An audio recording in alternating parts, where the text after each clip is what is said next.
Welcome back to Real Life Reviews, and in this video we're going to take a look at the Scott Supertrac RC, a shoe that we've now put on over 100 miles, and we think we can give a pretty decent summary of what this shoe's like. Let's start by just trying to place this shoe into the sort of trail shoe market. What's it aimed at? Well, it's a real multi-terrain trail shoe. Lots of trail shoes are aimed at specific areas of trail running. This shoe, we reckon, it's a rugged, it's a fell running type shoe, it's a mountain shoe. It's not particularly great on the roads. It's good on the roads, but it's not particularly great. What's it up against? Well, it's probably a direct competitor to something like the Salomon Speedcross, Speedcross 4, which is out at the moment. The La Sportiva Mutant is a similar type shoe, and Innovate have a few shoes that are probably hitting in and around the X-Claw 275, possibly to some degree the Terraclaw 250. The 220 is a bit light and not quite as sturdy. So that's the sort of marketplace that this is hitting at. To begin with then, let's start by looking at the sole of this shoe, because it's the sole that's going to give us the grip and the platform that we're running on in the conditions that Scott are aiming this shoe at. Well, like many trail shoes, it's a lug pattern. But the interesting thing about this lug pattern, yes, it's a slight arrow design, but it's a radial pattern. And what this is giving is it's giving a little bit more lateral support when you're on side slopes and slopes with a bit of a camber to them.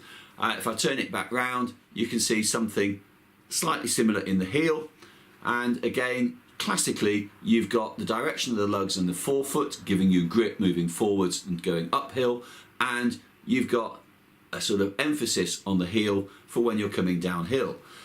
How does that compare to others? Well, if we take a look at the Salomon, there you go, a similar lug pattern but not radial, and probably many people will tell you that the Salomon is the sort of market leader in terms of grip going up and downhill, and we wouldn't disagree with that. The Scott's very close.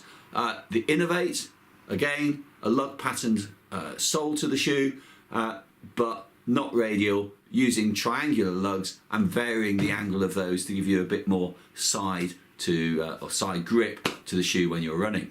So sole, it's a wet traction rubber, it's a great grip. Is it right up there with the Salomon? It's pretty damned close, particularly in the up and downhill. It's better, we think, on cambers.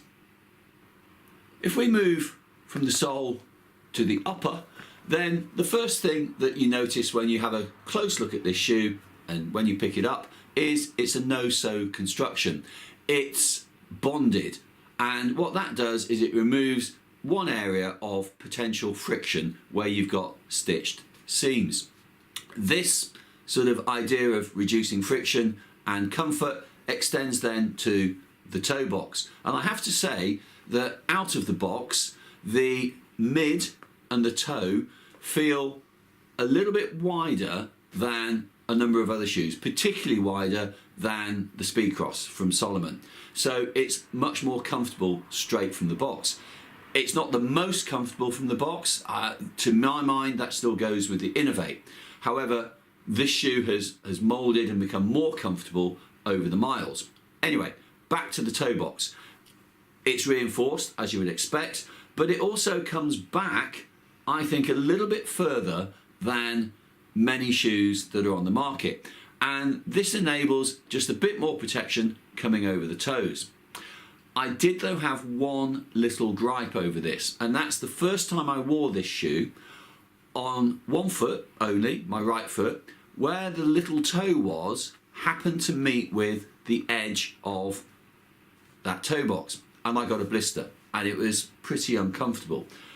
Having said that, having got that blister first time, I don't know whether I've done something different in how I've put the shoe on or whether my toes got tougher, but 100 miles later and it's not recurred. So the shoe has bedded in and become incredibly comfortable. Whilst we're talking about comfort and fit.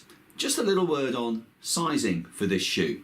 Now, those who have watched a number of these reviews before will know that my normal shoe size is an 8 UK or 42 European, and I tend to run half a size up, so 42.5 European, 8.5 UK.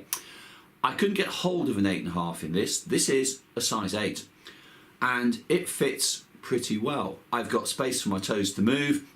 It's now comfortable, it's bedded in, it's certainly bedded in over the distance I've done, and I've got no worries about wearing a size 8. Perhaps a little clue to this though comes when you look inside the tongue of the shoe at the sizing that Scott put. Scott called this an 8 UK but a 42.5 European. So there's possibly a little hint there that it's a bit bigger than your average UK 8 and closer to a 42.5 European, or maybe just a little smaller than that. Whichever way, it's a comfortable fit for me. And what I'm really saying is, if your normal shoe size is X, then order X for the Scott. Returning back to the construction of the shoe, the midsole is an engineered EVA, and historically Scott have used a carbon fibre in there to help maintain the curvature. In this shoe, they use what they call their E-Ride material, and it's not as stiff, but it maintains the curvature really well. And these shoes, when you put them on and compare them with other shoes of a similar weight, feel lighter. And a number of people have made the same comment to me. And I think it's partly to do with how it maintains that curvature, and you just feel like you roll off the shoe and you move really nicely, and it's just comfortable to wear and move in. Moving to the rear of the shoe, we have the heel box, and I really like this heel box. It's a good combination of comfort and grip. Certainly better than the Speedcross, and pretty similar to, I would say, the Innovates. So as a comparison, it's grippy without being too much of a rub. Now, I also do know of a couple of people who have tried this shoe and they found the ankle a little bit high. I don't, and that's really a case of getting your foot inside one and giving it a go and seeing what you think. But I love the heel grip on this shoe. Now, inside this shoe, we have the Scott RC insole, which I quite like. I find it really comfortable, and it's molded to my foot really quite well without massively changing its shape. Some shoes with a particularly soft midsole and thick insole, you get quite big molds and indentations. This is just subtly molded and now fits my foot really, really well. Also, we have a molded tongue, and I'd hate to use the wrong language, but I really do like this molded tongue. It's got little indentations in it which help with the lacing. I'm not sure how much you can see there. It's not gusseted, but with those indentations, it's soft, it's thin, it doesn't rub, it's comfortable, and almost to me the tongue's one of the nicest bits of this shoe. So there's the shoe, and I know a number of you out there are now going to ask, what about the numbers? Okay, so we're looking at heel cushioning at 22.5 millimeters, 22.5, and forefoot at 17.5, giving a drop of 5 millimeters, which is pretty standard for a shoe hitting this part of the market for a trail shoe. Weight-wise, it does feel light, and it depends where you look for Scott's data as to what they're advertising. Scott reckon it's roughly, they'll say an average weight of 250 grams. Size 9 US is an oft quoted one by Scott where they're saying 270 grams. I've also seen it listed as 272 grams. We don't disagree with that, and actually let's just take a quick look at the scales.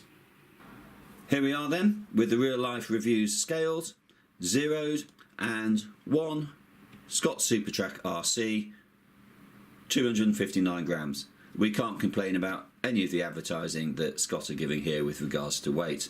Well done, Scott. There we have it then. The Scott Supertrac RC. Out of the box, comfortable.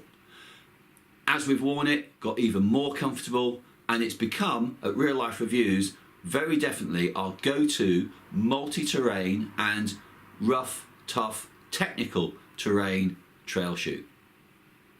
If you've liked the review, please give it the thumbs up. If you're looking to buy some of the equipment that we review, then on our website we have a whole host of links to affiliates, and the beauty about buying through those links, if you click on them, is that Real Life Reviews just gets a small percentage of what you spend, and it helps keep the channel going. So a link to the website is just down there. If you haven't yet subscribed to the channel, then click on the round picture down there. If you want to see a video on the Innovate TerraClaw, then click up there, and if you want to see a video on the Salomon Speedcross 4, click up there. Thanks for watching.